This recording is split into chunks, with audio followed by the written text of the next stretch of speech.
നമ്മുടെ ലൈഫിലത്തെ അടുത്തൊരു ഡ്രീമും കൂടി നമ്മളിവിടെ സക്സസ് ആക്കാൻ പോവുക. നമ്മുടെ വണ്ടി ഒന്ന് മാറ്റാൻ പോവുകയാണ്. ഇപ്പോഴത്തെ ശക്തൻ സ്റ്റാൻഡിലാണ്. അവിടുന്ന് നമ്മൾ കൊടുങ്ങല്ലൂർ ഭാഗത്തേക്കാണ് പോയിട്ടുള്ളത്. അവിടുന്ന് ഒരു ഓട്ടോയിലാണ് നമ്മുടെ വണ്ടിയുടെ അടുത്ത് എത്തിയിട്ടുള്ളത്. ഇതാണ് നമ്മൾ വാങ്ങാൻ പോകുന്ന വണ്ടി.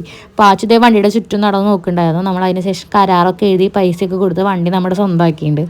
സെന്ന് നമ്മളിപ്പോൾ മാറ്റാൻ കാരണം സെന്നിന് നമുക്ക് കുറച്ച് പേർക്ക് പോകാൻ പറ്റുള്ളൂ. അപ്പോൾ എല്ലാവർക്കും കൂടി പോകാനുള്ള ഒരു സൗകര്യത്തിനും പിന്നെ കോളേജ് എന്നുള്ളത് നമ്മുടെ ഒരു സ്വപ്നമായതുകൊണ്ടാണ് നമ്മൾ ഈ ഒരു വണ്ടി എടുത്തിട്ടുള്ളത് കേട്ടോ. പിന്നെ വണ്ടിക്ക് ഒരു മാസത്തോളം നമ്മൾ വണ്ടി പണിക്ക് കയറ്റിയിട്ടുണ്ടായിരുന്നു.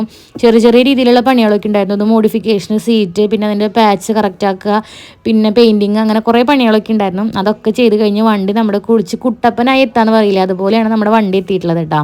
നമ്മുടെ പൂജ നടക്കുന്നത് നമ്മുടെ അയ്യപ്പൻ്റെ അമ്പലത്തിലാണ്, കുതിരാൻ്റെ അമ്പലത്തിലാണ് നമ്മൾ പൂജിക്കാമെന്ന് വിചാരിച്ചിട്ടുള്ളത്. ഇതിൻ്റെയൊക്കെ ഡീറ്റെയിൽഡ് ആയിട്ടുള്ള ഒരു വീഡിയോ നമ്മുടെ വ്ളോഗിൽ ഉൾപ്പെടുത്തിയിട്ടുണ്ട്. അപ്പോൾ എല്ലാവരും കാണാം. ഇപ്പം നമ്മുടെ സെന്ന നമ്മൾ കൊടുത്തിട്ടില്ല കേട്ടോ. ഇപ്പം സെന്ന നമ്മുടെ കയ്യിൽ തന്നെയുണ്ട്. അപ്പം ഇനി വണ്ടിയുടെ എല്ലാ പടിയും കഴിഞ്ഞിട്ടുണ്ട്. ഇനി നമ്മുടെ വണ്ടിയുടെ പൂജയാട്ടാ.